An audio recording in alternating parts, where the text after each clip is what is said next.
live here, so I figured I'd get on a little early and try to figure some of this out. Okay. Had to read those couple pop-ups there. I said I'm about a minute or two ahead, so I'm waiting. See if some folks start trickling in here. Kind of making sure all the lighting and stuff's right too. I'm working with bare bones stuff, so small channel and all.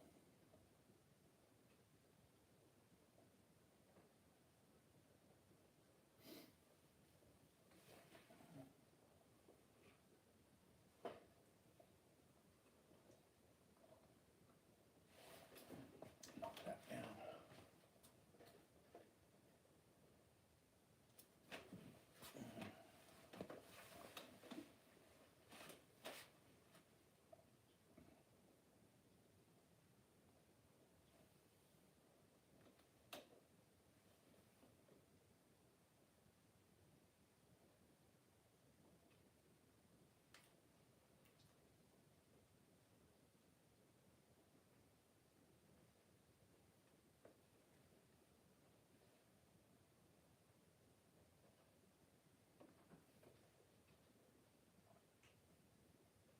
Got a little incense burning back there.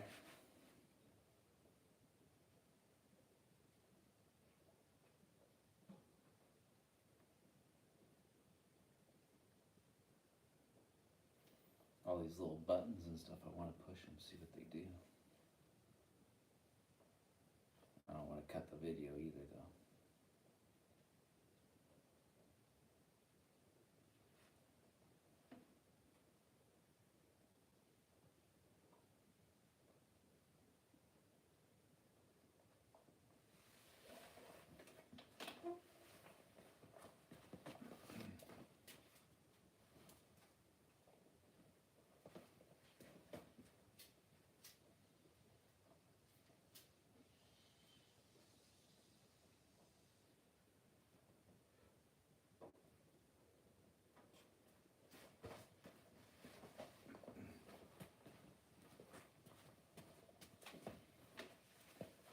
Forgot I had to make sure the dogs had some water over there. They just ate dinner, came in from outside. It's raining. Hey, hey, how's it going, Ryan? My man. Hope things are well. You guys might be getting some snow up on your neck of the woods, possibly, huh? Still just raining here. Got another one, yo. What's up? Binker, 882. Sorry, I'm horrible with those names. Oh yeah, some dinner, right on. Hope the family's well. Tell Mason and the wife I say hi.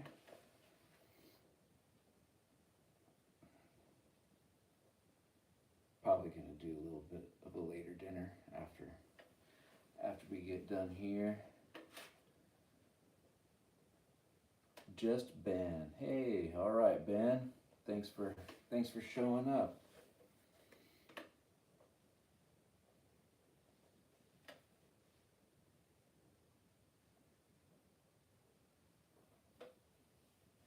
Awesome. Where are you from, Ben? I know Ryan, so he and I did the Tahoe Rim Trail together this past, what was that, in July? Yeah. That was an amazing time.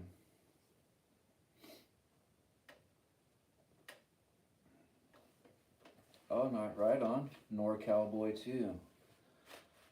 I can't see the little emoji, so I'm not sure if we know each other or not. Doing Rim Trail this year. Nice. Awesome. It is epic, man. You will thoroughly enjoy yourself. And if you have any questions about it or anything, feel free to ask. It's still pretty fresh in my mind. July wasn't that far away. I'm not that old yet. But yeah, Ryan and I did that in was 9 days. We got that done in 9 days. That was pretty crazy. I was not expecting to get it done that fast. It was fun though. And the weather couldn't have been, I guess it could have been a little bit better. It got pretty hot a couple days. Might take the kiddo around this year at least try. Oh, Ryan, right on. Taking the boy out. That would be awesome. I'm sure he'd love that. Sure. He'd be probably dragging Pops up those hills too. You did pretty good though. We both did pretty good. I was surprised. What area is a favorite? Mostly South and West Shore. Nice. Yeah. So Round Lake, and you're down there probably around Echo, Desolation, and whatnot. My favorite spot. That's a bit of a tough one. Some of my earlier videos I documented the 9 days. And I'm still kind of getting used to doing the video thing. This is all so new and foreign to me. I'm getting better at talking to a camera though, so that was probably my biggest hurdle. But back to the question. Snow Summit, man, I got emotional on that part, and just the awe up there, man. It's all the lupine, like just fields covering the entire top up there, the view over the lake. Something very special about that spot, very special.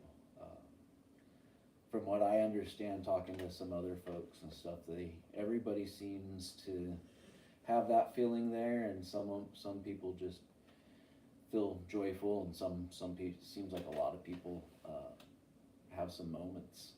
Like I said, I definitely had mine. It was a really good experience.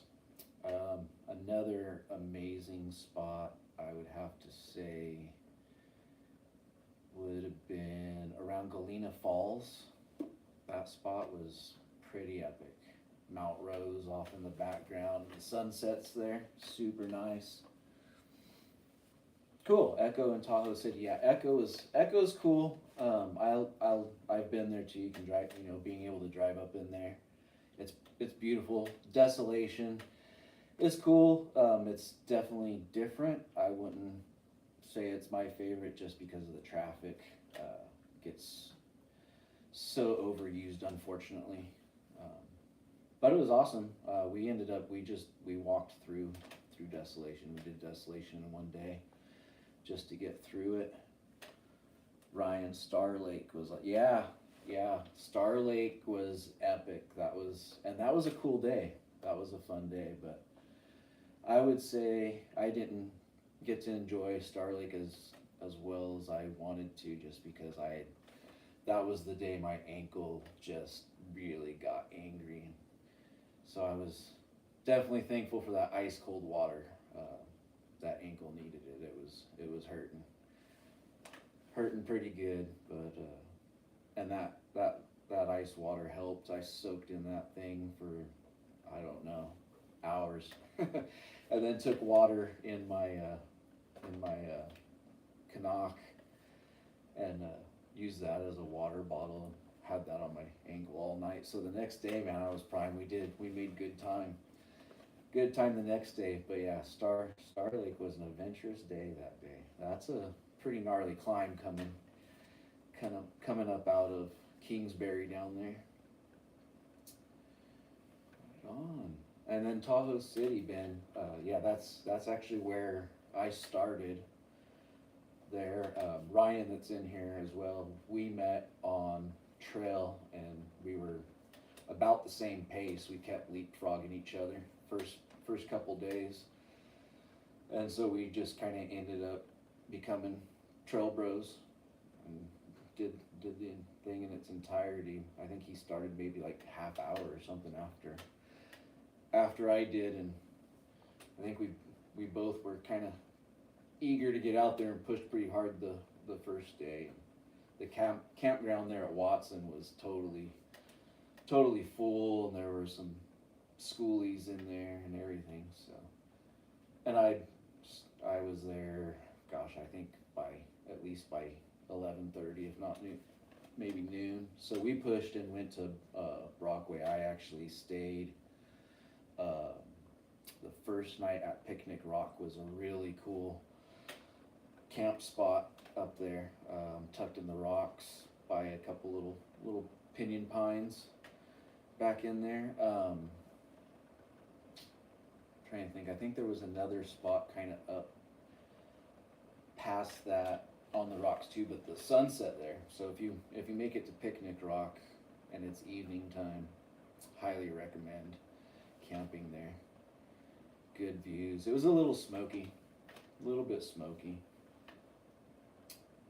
on the trip we had, so we were kind of in and out of the good views and everything. What kind of backpacking have you done besides that, Ben? Ben, where am I? I am in NorCal as well. I'm actually not far from Tahoe, like hour and a half maybe. Kind of out in the middle of nowhere. I'm basically an hour from everything.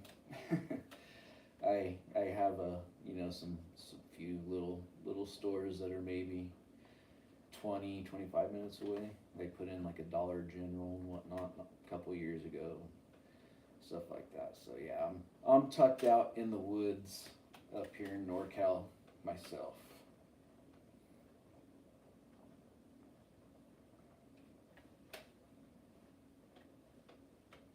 I was gonna say, it looks like we got 3 people. I bet one of them's my wife. She's upstairs. Hi, honey.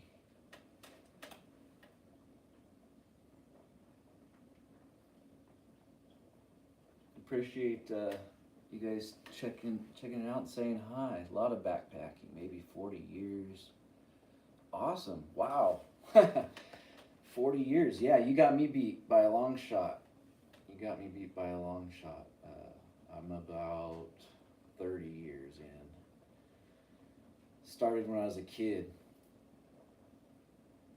Back then, that was what families did to not spend money. So that was the cheap thing to do. And plus, all the men in my family were hunters and outdoorsmen and stuff. So we were in the mountains every chance I could get, or we could get. And then as I got older, I spent tons of time up there. I grew up, fortunately, just down at the base of the hill in the foothills below Sequoia National Forest. So that was like my romping grounds when I was a kid. Kings Canyon, Sequoia National Forest, Mineral King. Mineral King is kind of an unsung wonder out there that not too many people really know about. It's basically like a miniature Yosemite. It's amazing, and that's like the west side of, kind of northwesterly side of Mount Whitney. So once you get into Mineral King, the valley, there's big meadow, and it's just 12,000 foot plus peaks all around. Great backpacking out of there. Just beware of the marmots. Back when I would go up there, I'd actually carry a roll of chicken wire to wrap around the car when we'd take off to go out for more than a day, because the marmots love to chew on radiator hoses and stuff like that, like the mineral content or whatever that comes off of the antifreeze and little leaks and whatnot. For whatever reason, they go to town on that stuff.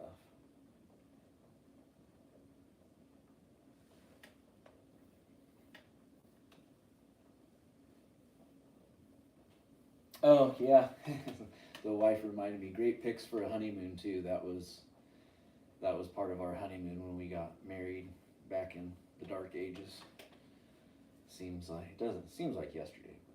It's a long time ago. We'll actually be celebrating 21 years this year. pretty awesome. But yeah, we were both massively into backpacking. She actually worked in Yosemite out of high school, various things around there, and worked in the Owani Hotel there. I mean, we backpacked all over the place. Our wedding cake was actually a mountain with the bride and groom toppers where they had backpacks and hiking sticks and stuff. We would do that all the time. We went to Mineral King and Sequoia National Forest. I tortured her and took her on Copper Creek Trail out of Kings Canyon. It's at the end of the road, and it is a doozy. The views are amazing. The reward is very well worth it. When you have good years, probably like this year with the low snowpack. But yeah, that Copper Creek Trail, it's 7 miles, 4,000 elevation foot gain, something like, yeah. It's at least 4,000. It might be slightly over, but it's brutal. It's brutal. It's switchbacks almost the entire way. But like I said, amazing views that you ain't gonna get anywhere else.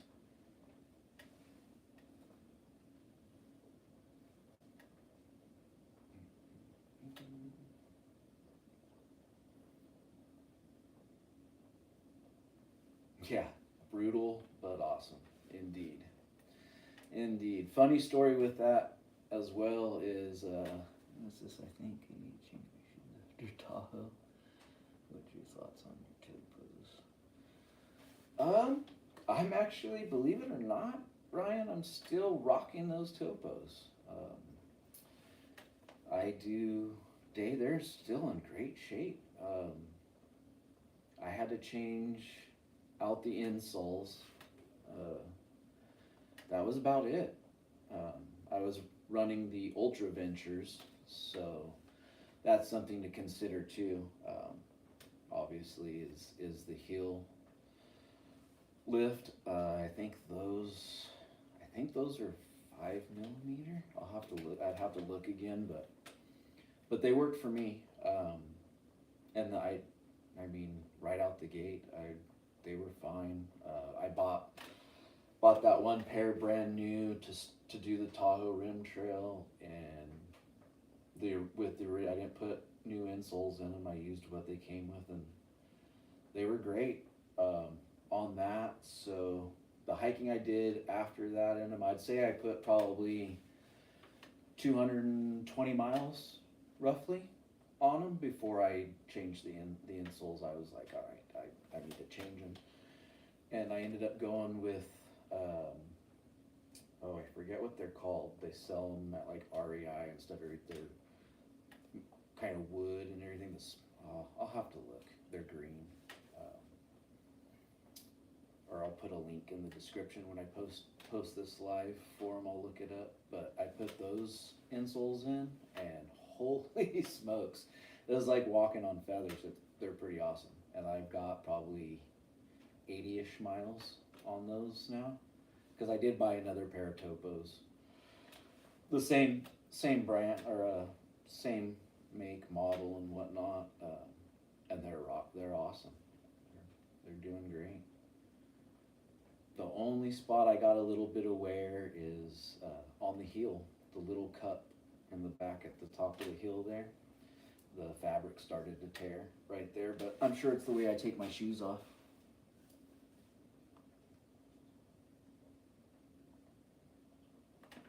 The zero drop shoes might have, yeah.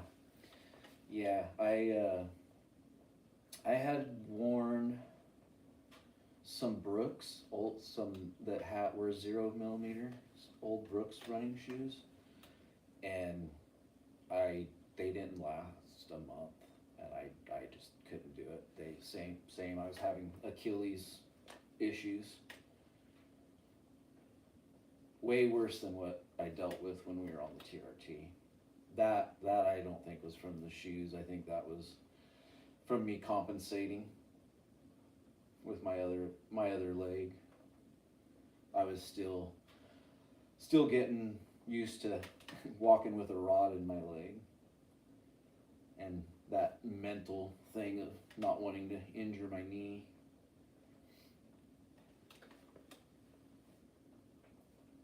Oh, but back, squirrel. I always do that.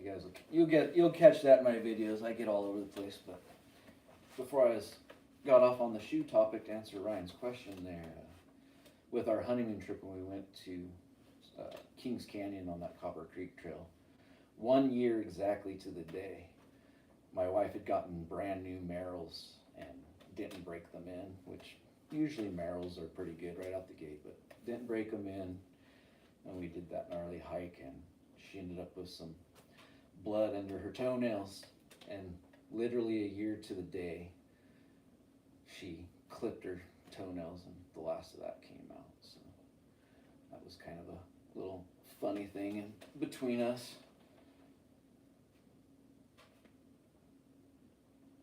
I still don't think she really ever forgave me for that one, though. I kind of downplayed it. I knew it was going to be super gnarly. She had done other backpacking trips with me. I put her to the test.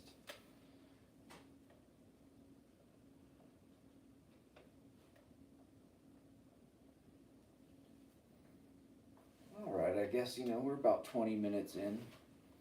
So that's not too bad for the first live, and I appreciate you guys tuning in and everything. I kind of said I'd give a little background on myself. I think I kind of did there a little bit, but like I said, I grew up down by Sequoia National Forest. I've been in the mountains pretty much my whole life. I mean, I grew up in ag land and stuff, so small towns, no big cities. Visited big cities, just never appealed to me. I've always been at either the coast on the beach or up in the high country. Even the beach, I couldn't live there. It's great to visit, but I just like being in the mountains. But yeah, and grew up down there. Other than hiking and camping and all that kinds of stuff, when I was younger, I was super into skateboarding. That was pretty much, was one of those teenagers. I lived and breathed skateboarding and riding dirt bikes and ATVs and just doing whatever, snowboarding. Kind of a thrill seeker type person. Always kind of dreamt of getting into like mountaineering, doing that kind of stuff, and life kind of takes you other directions, different things, and I ended up moving up here to Northern California. I think I was like 20 or 21. I was maybe just turned 21, something like that. And then the rest was kind of history. I moved up here, and it was a vortex. This area in South Lake Tahoe area just kind of checked all the boxes for what I wanted as far as being an outdoorsy type person, and then ended up meeting my wife, and we bought this cabin and hide out in the woods, and I did construction for a number of years, mainly out of know how I grew up. My grandfather was a roofer and built pretty much anything and everything, so that kind of felt easy to me. And in this area it was booming, so I could make good money at it, and did that till I just couldn't do it anymore because it's not where I was, and decided to go into the arboriculture world and climbing trees and running that whole gamut from residential to doing line work a little bit. It didn't really appeal to me too much. I got this thing with electricity. It just, I don't know, it weirds me out. And then started chasing fires, worked on a bunch of the fires, I worked on the campfire. That was a really priceless experience. It was something that I'll never forget, especially being part of the first cruise going in there. I think we were part of the first couple hundred as far as cutters that went in. So that was interesting, fun. Became another kind of addiction, and then through that ended up getting into safety, and then traveling around. Basically lived out of a suitcase for almost a year, like 11 months, 10, 11 months, something like that. Before I just couldn't do that anymore. The money was great, but was never home. And my wife has some chronic pain issues, and she wasn't able to be working and taking care of the things that we've built here, chickens and gardens and all that kind of stuff. So I ended up back here, hooked up with Sierra Buttes Trail Stewardship. That is an amazing outfit. Grab a drink, my throat's getting a little.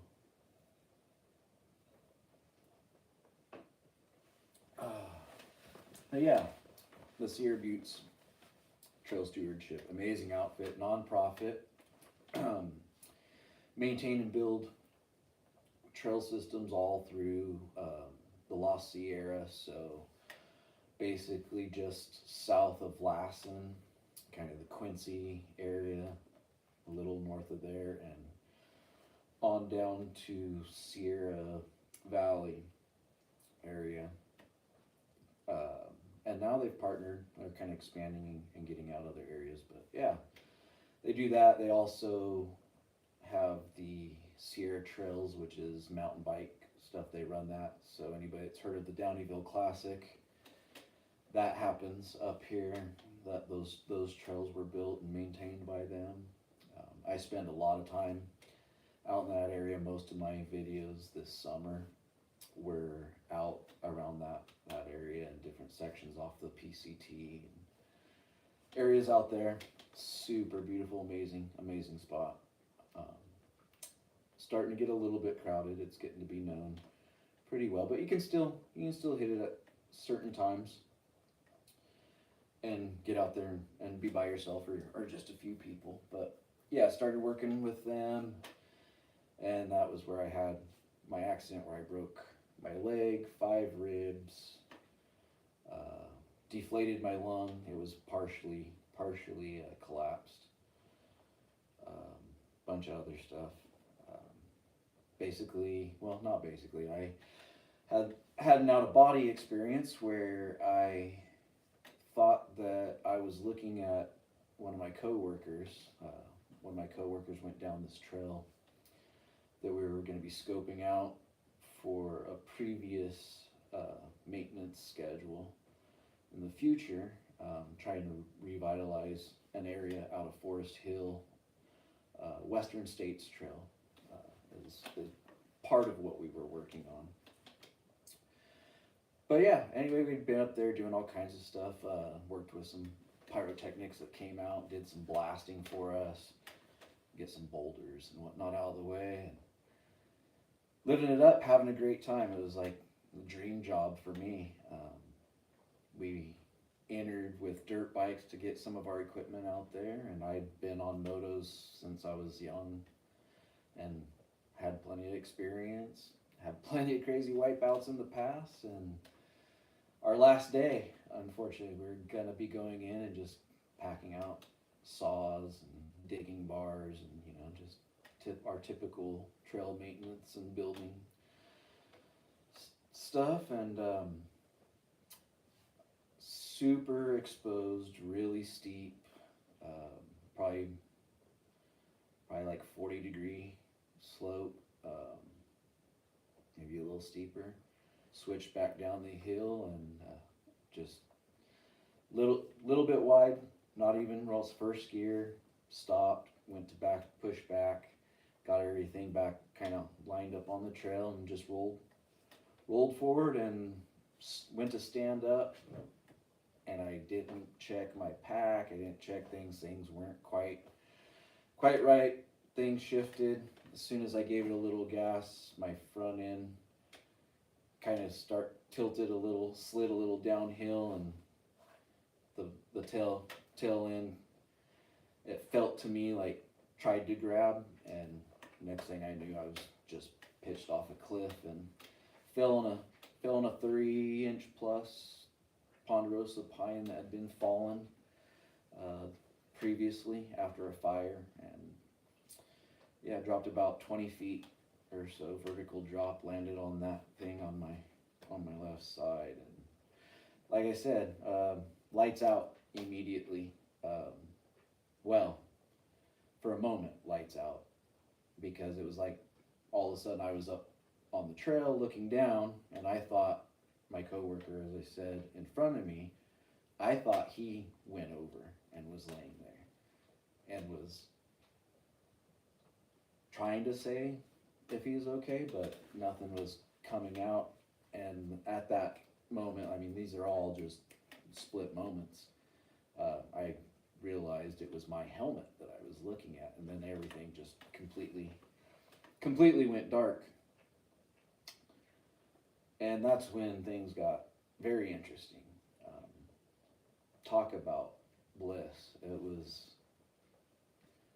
it was dark, it's like I was completely aware and totally conscious, but it was dark, couldn't see anything, so I was completely out of body. And like I said, just the most peace I've ever felt in my life. It was wonderful, to be quite honest.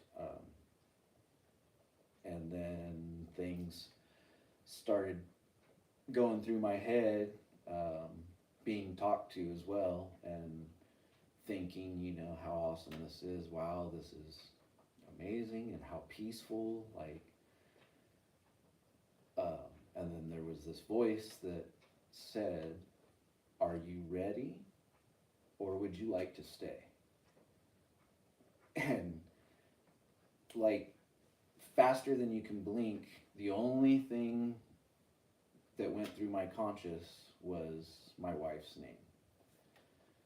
And lo and behold, eyes open that big when you're you go underwater and you try to dive too far and you come up and you're out of the water. It was like that. And, I'm not sure how much time went by. It took a while for the guys to get back to me before they realized, that they couldn't hear a motor come. So I'm not sure how long I actually was out that took place, because once they got back to me,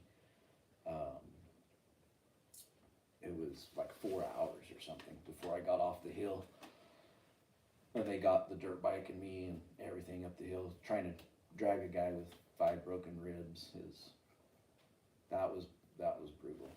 The pain wasn't, that was what was crazy too, not painful, that you would think excruciating, I wasn't screaming or freaking out or anything, which was really odd too. But yeah, they finally got me to the hospital and took me all kinds of crazy places. We'll watch this woman still. She's thinking all back.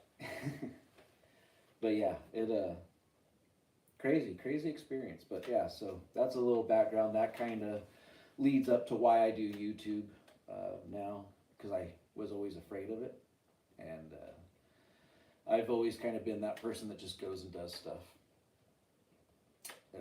I get my mind set on something and I do it.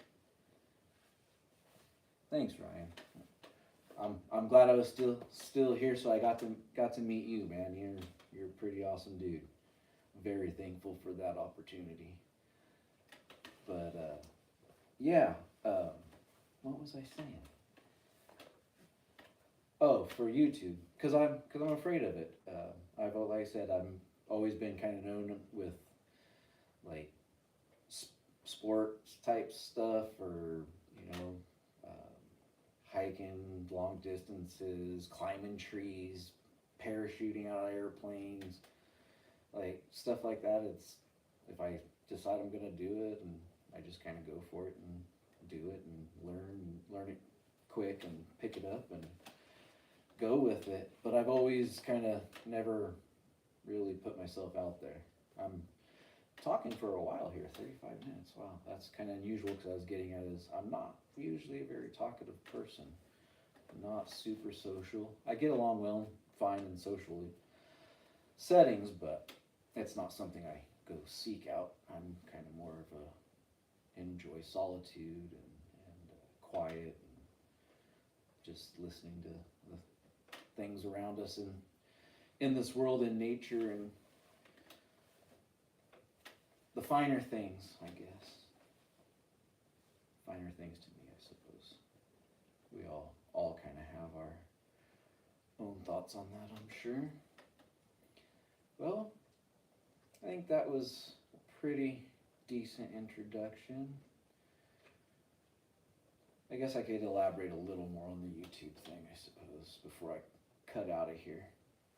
But, so yeah, just being afraid of it. And I always liked doing the videos and editing when I was doing the arboriculture thing. I used to put out videos with that, more action stuff, you know, dropping big tops, climbing and swinging and doing different rigging and stuff like that. That was, excuse me, a big passion of mine, but unfortunately with the broken leg, I can't wear spurs, the nerve damage and everything. My leg gets angry and screams at me, so I can still do some climbing, and I'll probably do a couple videos. I've been thinking about that, doing some climbing and getting up in some trees and get you all some treetop views. I got a pretty decent view from this 170-foot ponderosa pine in my front yard over a lake out here, so that's something I'll consider. But other than that, you know, I like the videography. I like doing the editing, the whole thing. It's, to me, I just enjoy it. It's fun. I like the creativity of trying to put different angles and stuff together. And it's challenging when you just use your phone because you don't have a bunch of fancy gear. Which at some point we'll work towards that. We'll see what happens. But yeah, just to put myself out there, get some interaction. And I really didn't think it was gonna do anything, because like the first handful of videos were horrible. I watch them now and oh my gosh, so bad. The first like little series I did, I thought I could change horizontal, vertical. I thought, oh, I can do all that in the editing, and no, so they're all like Instagram style, you know, vertical, and so the views aren't wide enough. You don't get to see much. They were just absolutely awful. Oh, we've got a few more folks trickling in. Welcome. Glad to have you here. Say hi. Let me know where you're from. Appreciate you guys tuning in. We were just talking about why I started YouTube, and you'll have to go back a little bit to catch the beginnings, but we're not too far in. But anyhow, yeah, I love doing that whole aspect of it, but turning into talking to a camera, because I didn't really do a whole lot of that with the arboriculture stuff. A little bit, but like I said, mostly is action stuff. Swinging limbs and doing all this crazy rigging and stuff that just looks cool, you know, it's exciting. So taking that into what I do, hiking and just outdoorsy stuff.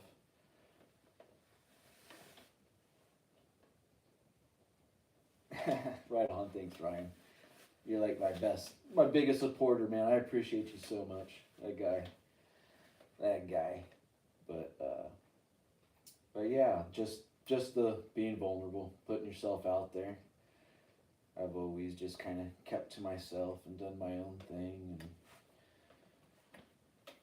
gone that aspect, and that's kind of doing it also was how Meandering Outdoors kind of came about. Was I meander and I ramble when I talk. I start off, I kind of come out here. I always get back to where I'm going, but You know, it's, I guess it comes with that whole not being super social thing. You kind of just start rambling on and stuff, but, and hiking and backpacking and all that stuff. I like to take the roundabout way. You see more, you catch things you might not normally catch if you're just beelining it on the well-beaten paths, stuff like that. So meandering kind of came out that way. I'm always just meandering, and I didn't want to do the whole hiking, you know, the cliche like insert name hiking. Like there's 1,000 of those out there, and they're good. You know, some of them are great, and they're showing cool places and everything. I just didn't want to, I guess, limit myself to just have to do hiking content and that stress that builds over time because you've hiked everything around you. So then now you're having to try to venture out, and cost of fuel, and you know, I mean, it can get expensive if you're trying to do a full-time YouTube thing, which that's not my end goal. If it comes about, that's awesome. I mean, if it's an organic thing that appears and works out, sweet. If not, I'm cool with that too.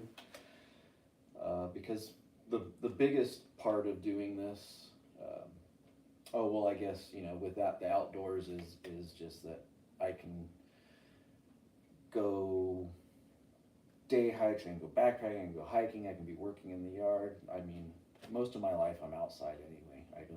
I come inside to sleep, eat occasionally. I'm like a caveman, just Neanderthal. I want to be outside.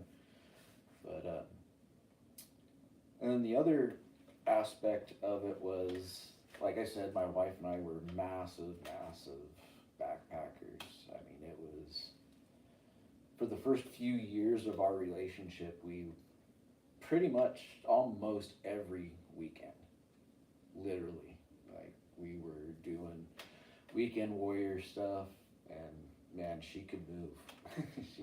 she could keep up with me, and I'm not as fast as I once was, but back then I could cover some pretty serious ground, and she put up with the torture. It was nothing new for her, which was awesome. And then once she started having the issues with her nerves and the chronic pain and all that, she's not able to get out and hike and backpack and do a whole lot of that anymore. We've looked into many different avenues, many different options. She's seen some of the top of the line, and she's a keeper. Yeah, she's definitely a keeper. I've had her around for 21 years, 22 years hitched, or other way around. Oh yeah, look, she's on here commenting. She loved all of that hiking too. I know you did. And but yeah, that was our thing, and so it was pretty devastating when she wasn't able to walk out and let alone carry any kind of weight or anything to do that kind of stuff anymore. So we got Little Red, the Jeep, and started doing the whole off-roading thing, which was great for a while. You know, got her a nice passenger seat, aftermarket cushy seat and everything, and that worked for a number of years, so that was cool. So we got to get out and see some awesome places and find destinations that we more likely wouldn't. I mean, other, if you're not getting out there in a Jeep or some kind of off-road rig, they were spots that you're not really going to end up backpacking probably out either, or even really knowing they're there. So that was super fun. Met a lot of awesome people doing that too. And then eventually just all that bumping around, she couldn't do that anymore, which is why we got the van now. That's the new, well, we had Mini, built that out, but it's so cramped. If you've all been watching some of the videos, or you see some of the past videos, it's a great rig for one person. For me, when I was working out of it, super good, reliable, plenty of room if you're not needing a whole bunch of comforts. If you're pretty simplistic, it works well. The Connect. But yeah, so we got that Econoline, build that out. That's the next thing. So we can keep getting her out and doing stuff. But that's why I started doing the videos too, is so she could feel like she's there. That was my main drive to start YouTube and kick myself in the pants and say, you know what, you do whatever anyway. Just do it. Quit being a pansy. Who cares? Doesn't matter what anybody else says. If it's for us. So that was kind of my big hurdle for me to get over, was just to be like, well, nobody's gonna watch, which I was blown away, because yeah, we right out the gate hit like 30 subscribers or something like that in the first, I want to say it was like the first week, which blew my mind. I thought it was going to be big old goose egg for sure, which, like I said, I wasn't too concerned about it. I mean, it's always a little bit of a bummer, right? You do something and stuff, you kind of want at least one person that maybe you don't know to appreciate and be like, hey, that's kind of cool. But yeah, got 30, so I was just like, oh, sweet. And my wife gets to enjoy the videos and see where I'm at and kind of feel like she's there. So that's my biggest inspiration and push to do this whole YouTube thing. Because still photos are great, but they only do so much justice. And that was always kind of, I think, my thing in the past too, was I really like photography is kind of like a side, I wouldn't call it a hobby, but an interest, something I'm super interested in doing. I've been told I have a pretty decent eye for it, so that's always nice. I'm hard on myself. I've always been that way. I go, it's all right. Always could be better, but well, all right, y'all. We're just over 45 minutes. That was pretty awesome for the first live. Super excited to get it done and have people come through and got us over 50 subscribers, which is pretty sweet. Hopefully you can catch up soon again, brother. Heck yeah, Ryan. Absolutely, bro. We will catch up soon. We'll set something up. We go up that way, you know, and once we get that van done, we're gonna be all over the place. I definitely am itching and want to get out to the desert or to the east side as soon as possible, as soon as I can. So yeah, good go on the live. Stoked to have 53 subscribers, and the ones that helped us here this week get there. Thank you. Thumbs up, double thumbs up. You all are awesome. Appreciate it so much. Content's gonna keep coming. We're gonna keep getting it a little better. No more sketchy van buying without you. Yeah, when we went up to Reno, that's the first thing I thought. I was like, I should have notified Ryan and kind of gotten the scoop on the area. You probably would have been like, dude, stay. Like, no, don't get up, don't go up there. But it was an adventure. It's what we do. It's what we go for. So regardless, we had a good time, and we get to laugh about it afterwards, right? And get to look back and go, what in the world were we thinking? Holy smokes. But yeah, luckily all turned out well. Nothing too exciting. But yeah, we'll get that van built. Like I said, I'm itching for the desert. Want to hit the east side. That place is very special to my wife and I, and it's just a magical place. There's something very, very awesome and unique about the east side. So thank you all. Appreciate you tuning in. It was super good first live. Can't believe we've done almost an hour. everybody. I appreciate you so much. Remember, the woods are for meandering, and we're going to catch you on the next one. I'll see what I can do. I got to get out there and get some hiking in. All right, y'all. See ya. Appreciate you. Now I got to figure out how I turn this off, so.